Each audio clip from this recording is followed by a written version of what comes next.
Let's talk about sex in relationship. Yes, I know it sounds, yeah, but we're going to talk about it. Hi guys, welcome back to my channel.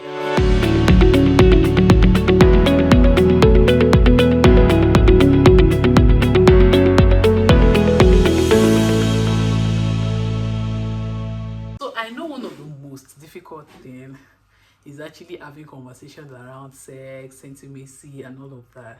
But on this channel, we are definitely going to talk about it. And I know that one of the major struggles that a lot of Christians struggle with, one of the major struggle in Christian relationship is actually that ability to keep your hands to yourself when the two of you are together, or ensuring that sex is out of the options even in relationship. It is difficult, very very difficult. I'm not oblivious of the fact that it is difficult, but trust me, it is achievable, it is possible. It is very very possible. I know it is not easy, and I'm just going to tell you some of the reasons why it is actually not easy. It was easier for the generation of our parents, but for ours it is not, because there were just some things that they did during their own time that really really helped them. But we have decided that no, they are older generation, or this da da da da da, and it cannot work for us. And because of that, most times we are falling into the temptation of sex and relationship. And I'm just going to highlight some things just to help anyone in relationship that is struggling to keep their hands to each other. No, to themselves, not to each other. I just want to establish the fact that I hope we're all in agreement that sex is not allowed in relationship. And when I mean sex, I also mean everything that comes with it. So don't let us say, oh, sex is not acceptable, but kissing is acceptable, touching is acceptable, smooching is acceptable, and so many other things that comes with the motherhead, which is sex. And I'm saying this to say that I'm laughing because I'm trying to imagine your expression as you are watching this. Most times when I see people ask questions, oh, Global Chemi, is kissing a sin in relationship? I just look at them like this and I laugh, because it's like saying, is it okay to go to the bank? No, not bank. It's like saying, can I go to the river and not get wet? Because why do you want to go to the river in the first place if you don't have the intention of getting wet? Why do you want to go into kissing if you don't have the intention of having sex? It's just, see, it is something that leads to other things. There is no, so I heard this as well when I was in school, that when you are kissing somebody, what does your hand do? Is your hand at the back like somebody that is handcuffed? It's so funny. And I'm not even trying to make the conversation to be funny, but it is just what it is. How do you ensure that your hands are on their own? No, not like that. How do you ensure that you stay pure and stay true to your commitment? The first thing first, is the two of you in agreement? Yes, because let me even know, it takes two to tango. If as a woman you're saying, no, I'm not going to have I'm not going to have sex in this relationship, it's just going to be until we get married. If the other person is not in agreement, it will be difficult to enforce that stand. It is easier and better when the two of you are in it together. If the two of you are not in it together, trust me, that plan is not going to stand. If you're saying, oh, I don't want to have sex, and the other person is saying, oh, there's nothing wrong with it, trust me, you will soon find the two of you on the bed. So it is very very important that the two of you are on the same page. The moment the two of you are on the same page, it is easier to fight the battle. Because yes, sometimes it can be a battle. I've been there now. I know it can be a battle. we'll hear more as I go on. So that's the first thing. It is very, very important that the two of you make that decision. The two of you must make the decision. And let me even like take it back a little. If you're making a decision, before you even get to the point of decision, you have to be sure of the kind of person you're getting into a relationship with. Has the person been sexually active? As the person, when was the last relationship that the person, the relationship before yours, when was it?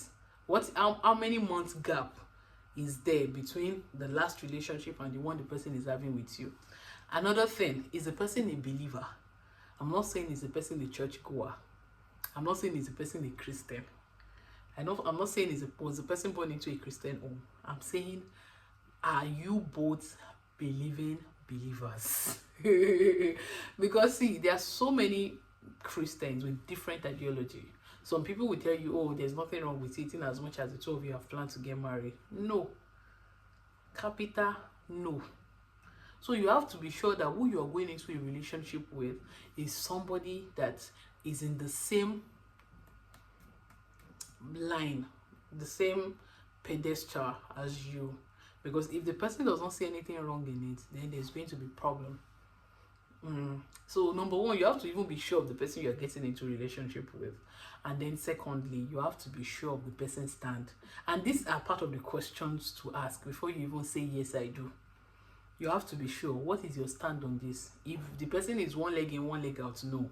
Because, see, by the time the whole emotion and everything begins to gbaz,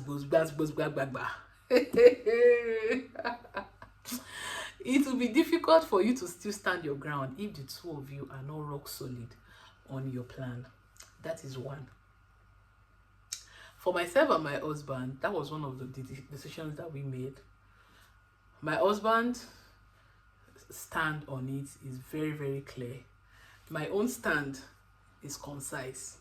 So it's not even a matter of, it was one of the conversations that we had even before we started a relationship. No sex and anything that looks like it until we get married. Yeah. How did that go? I'll tell you as a video progress. If you have not subscribed to my channel, this is the part where you subscribe.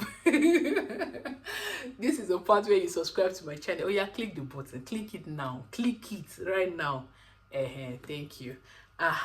Another thing that will help, the number two thing that would help, is to be accountable. So that was the next thing we did.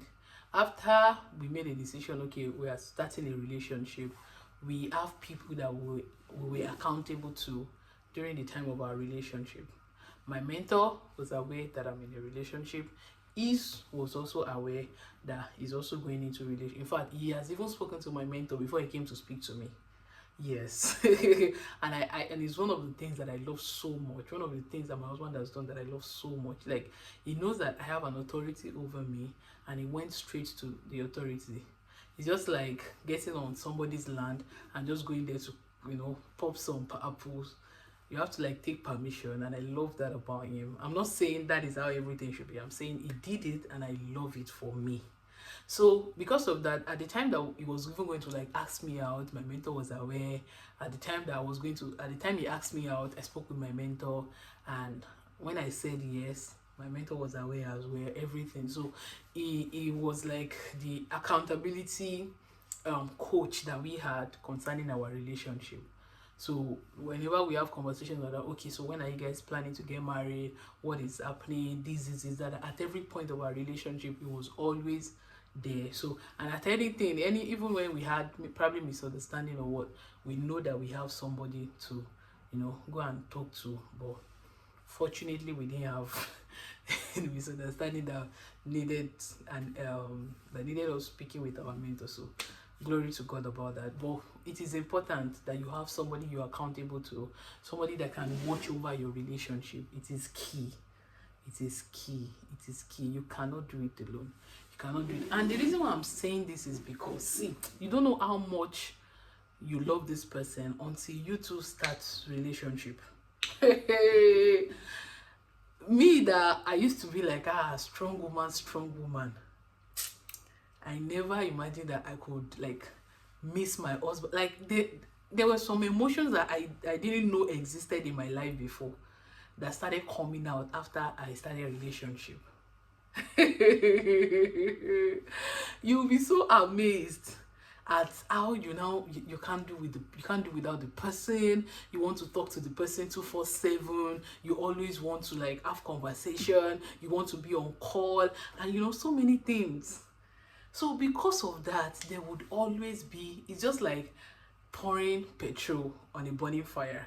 You're pouring petrol. At every time that you have conversations that you look forward to seeing each other, and you do late night calls and everything. At every point you do that, you're foiling the fire of your emotions. So it will continue to rise, and because of that, it can lead to anything. So it is important that you have accountability. You need somebody you can be accountable to. Another thing that really helped myself and my husband is actually the fact that we paced ourselves. What do I mean by pacing ourselves? I know this might sound old, but I so much appreciate it because I think it really helped us a lot. I know it will sound very old, it will sound like, what are you talking about? But sincerely, I think it really helped us. Do you know that like 2-3 months after we started a relationship, my husband did not say I love you. Neither did I say I love you too.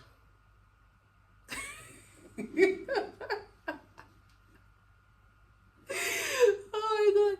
Anytime I think about it, it's always very funny to me because it got to a point I needed to ask him that in this relationship, is it that there's nothing like I love you too? Because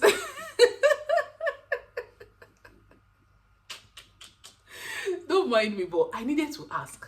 I asked and was like, no, it just feels like we should take things slowly.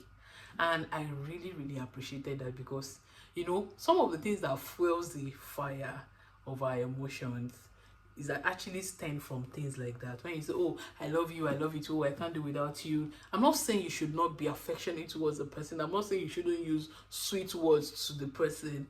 But you see that for us, it was just like that. Like those were one of the things that we didn't start doing early.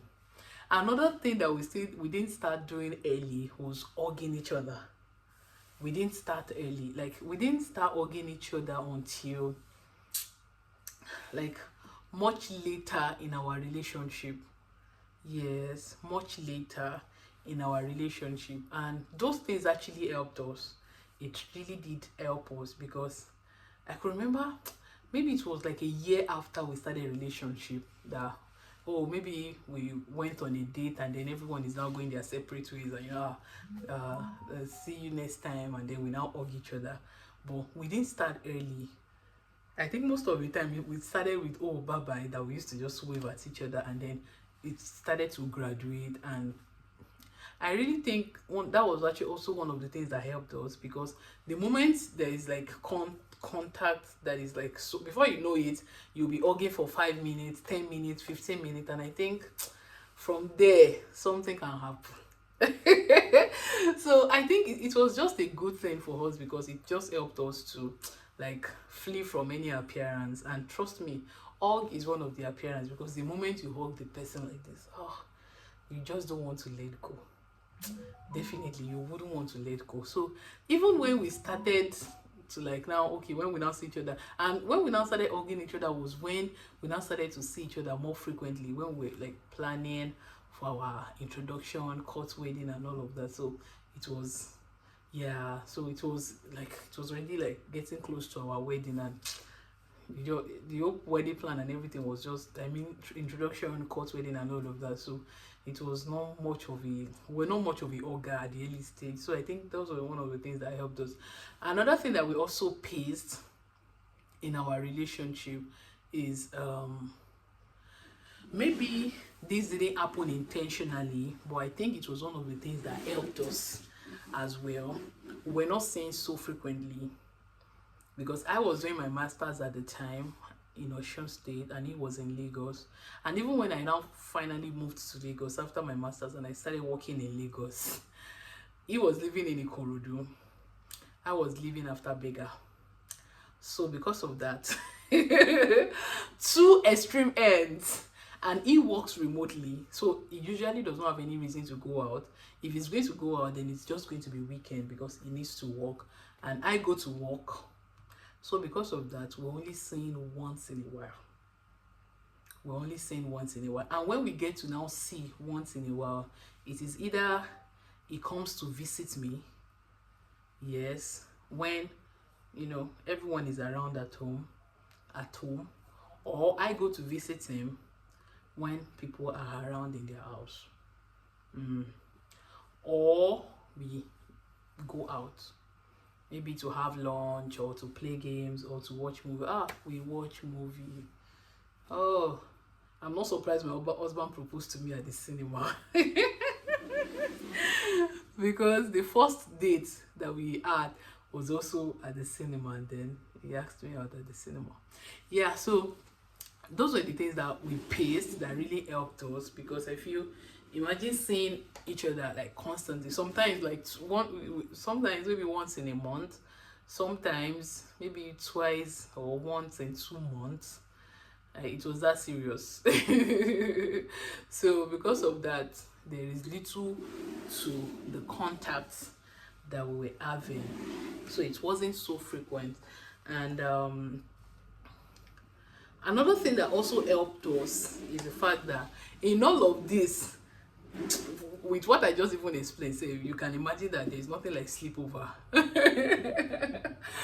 And the idea of people in relationships sleeping over is always weird to me, like very, very weird. Very, very weird. Like very, very weird. Like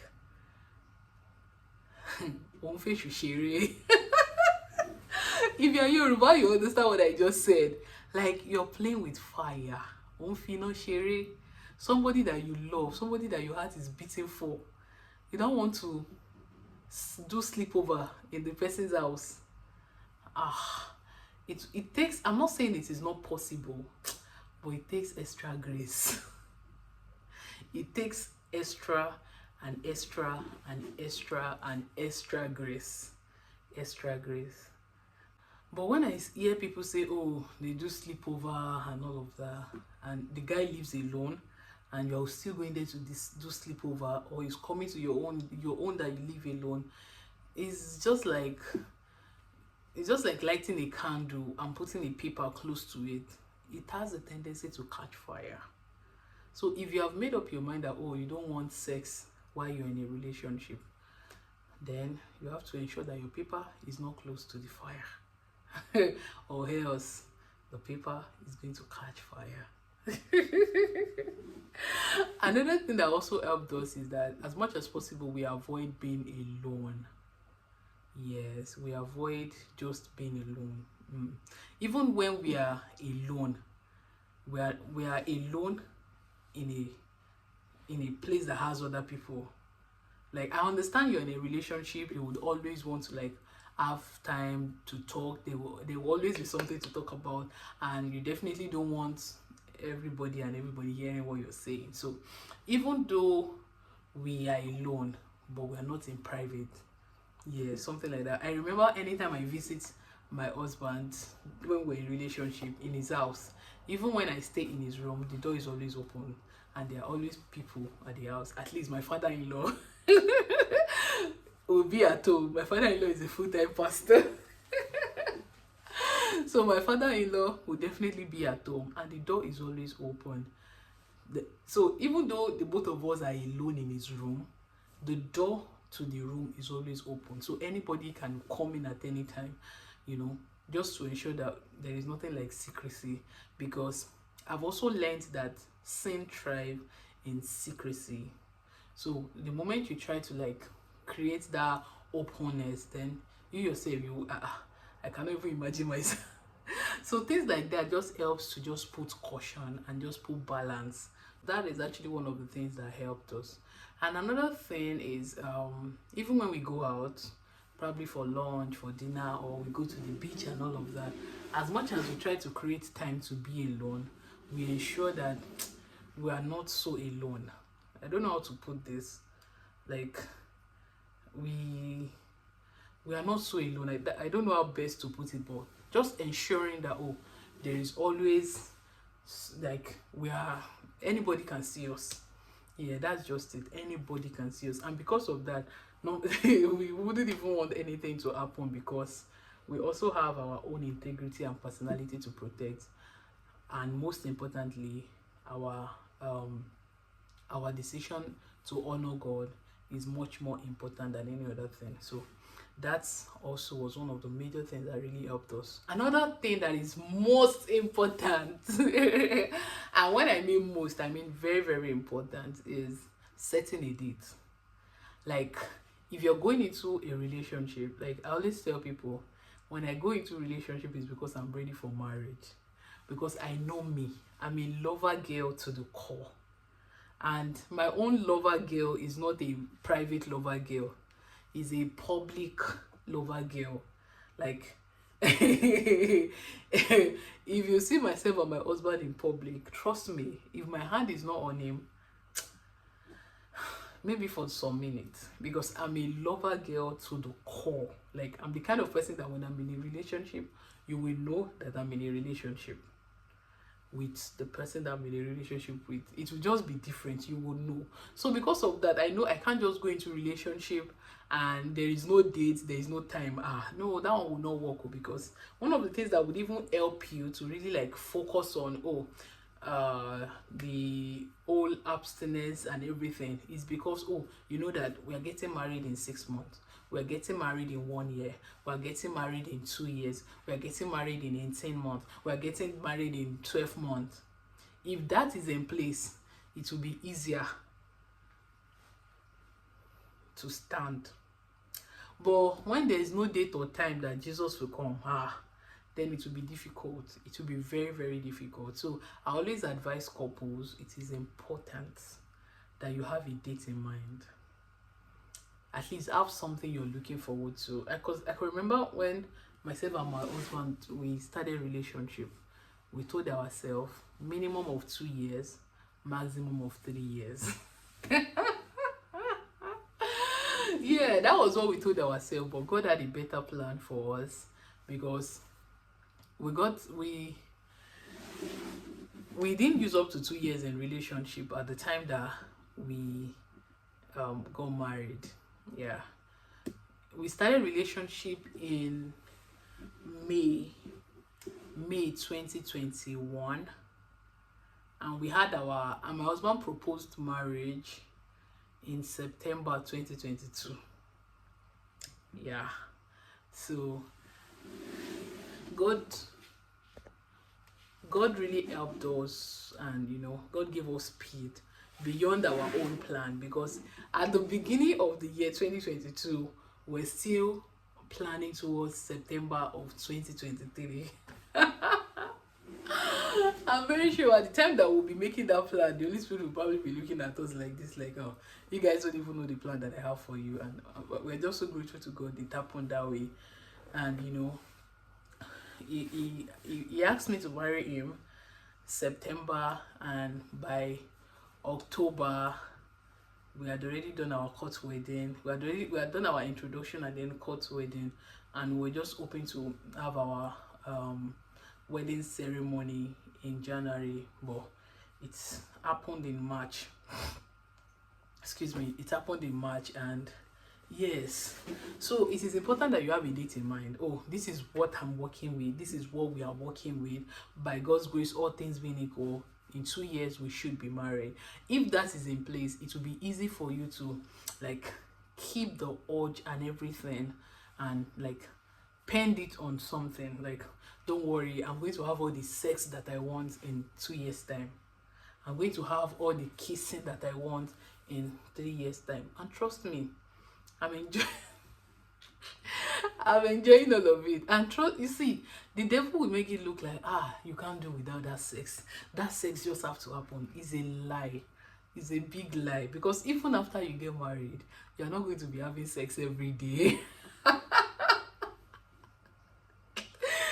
I thought about this 2 days ago, and I laughed so hard, because You remember those moments in our church when we were growing up that would say, you, even if you get married, you're not going to be having sex every day. You better calm down, wait for the right time, this and that. They didn't lie. They did not lie. They told us the truth. Because oh my goodness. I'm even going to talk about sex in marriage. I'm going to talk about it. I'm going to shoot a video about it. But before then, see, let me say this. Don't let the devil cloud your mind that, oh, that sex has to happen. If it does not happen, you're going to die. It's a lie. You're not going to die. You are not going to die. You're going to live.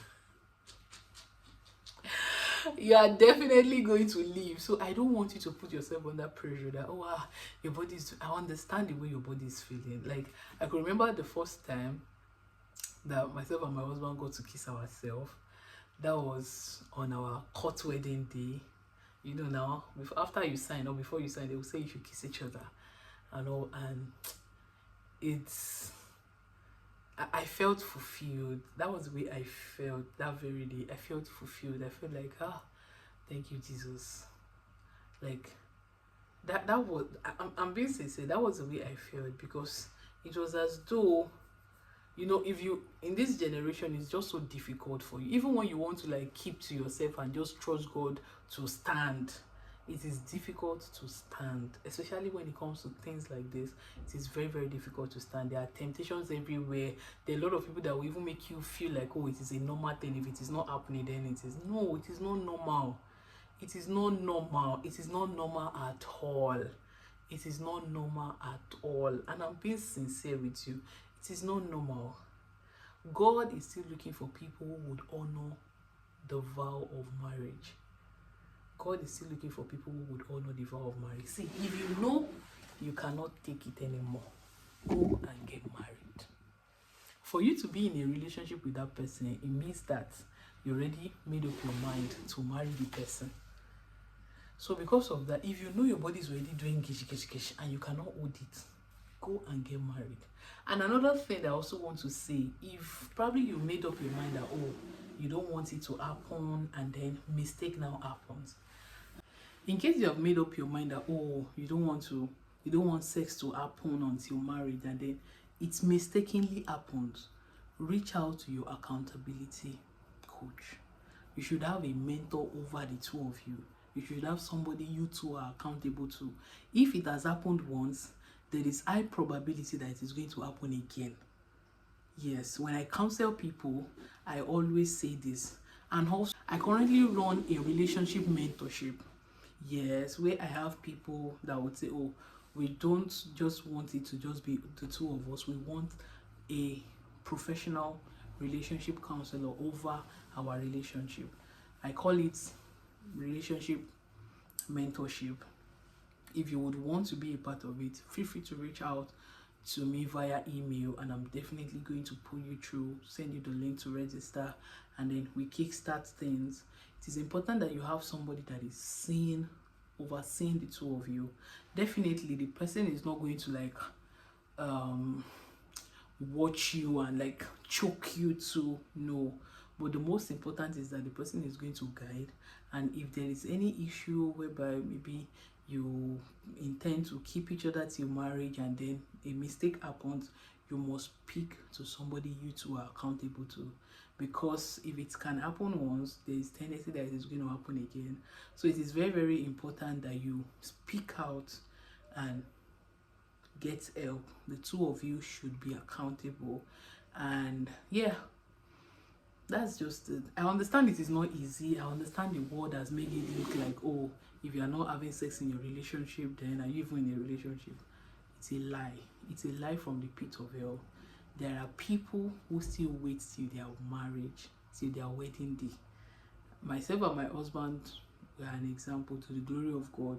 So don't let the devil make it look like, oh, don't let any man or any woman make you feel like, oh, if you're saying you are waiting till marriage, then you are immature, or you are an amateur, or anything they want to call you, let them call you for Jesus' sake. Yes, sexual purity is still in vogue. It has no, it is not old school. It is not old school. I just thought to come and say this, I'm definitely going to still speak on sex and marriage, because you see that one, eh? Oh my goodness. Don't worry, if you have not yet subscribed to my channel, this is the part where you subscribe to my channel. Subscribe to my channel. Thank you guys for watching, and I will see you in my next video. Bye.